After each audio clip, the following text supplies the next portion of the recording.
Hello and welcome back to the Rope Access and Climbing Podcast. I'm your host, Mikey Stevenson, and today we are going to be talking about the basics of the safe working load. If this is your first time here, please make sure to subscribe and follow us wherever you get your podcasts.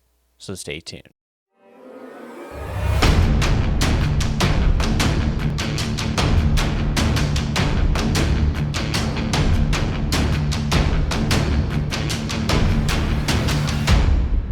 Step into your harness and get ready for a podcast about the vertical world. All right, well, thank you everyone for tuning into today's episode. Before we dive in, just want to say sorry about the last podcast I had to miss. Kind of in the midst of moving from one location to another location and trying to set up the studio, which just didn't really work in time. Obviously trying to move a lot of things, and well, with packing, I wasn't able to set this up in time. So anyways, enough of that. This location is kind of new. I'm trying to still get my feet under myself and trying to get things set up and trying to understand what kind of potential I have here on the property and around the property. So yeah, many things to come. As you can tell, I'm wearing a toque as the weather is supposed to start changing as of right now. It is October 10th. And yeah, they're calling for snow. Canadian Rockies. Yay. All right, well, let's dive into today's episode here. So today we're talking about the safe working load and just the basics of what it really stands for and how you're supposed to operate within those parameters.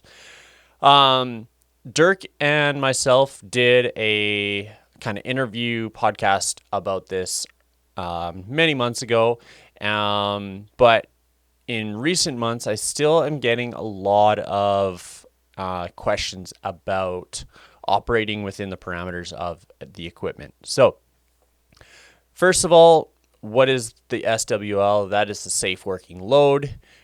This is defined by a competent person. You know, you're a competent person. If you're trained, you're certified, you're competent.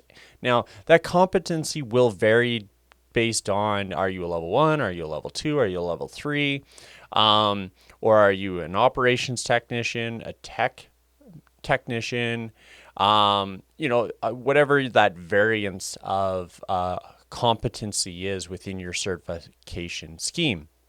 Now, really what the safe working load pertains to is operating under normal circumstances. So we're talking just access, egress, hauling, lowering, stuff like that, just everyday work. Now, when we start talking about operating outside of the safe working load, that is when we're dealing with shock loads, overloading, rescues. Those are not normal circumstances. At that point, now you have to operate within the minimum braking strength and ensure that whatever you're operating in can handle that loading. Now, in rope access, and especially in IRATA and spread anyways, we're talking about a 5-to-1 or a 10-to-1 ratio. So we're talking about a carabiner with a 5-to-1 because it's a metallic good. So this carabiner here I have in hand is a Petzl AMS carabiner. Minimum braking strength along its major axis is 28 kilonewtons. So 28 divided by 5 is 5.6. That would be your safe working load. Now we can load this carabiner up to 5.6 kilonewtons before we kind of break into that safety barrier. This nylon sling here, everyone is familiar with these, has a minimum braking strength of 22. It's a soft good, so 10-to-1 safety factor, and then we are going to have a 2.2 safe working load of that device. Now, where this kind of pertains and, is, and where I'm getting a lot of questions is loading pulleys at the top end of a up and over, and then they start worrying about overloading it in a shock load. You're going to hit 6 kN and the safe working load of this pulley is whatever, and then people start panicking at that point. Now, I will be making a tech talk video of this and explaining it and giving you more visual cues. But yeah, that's pretty much it there.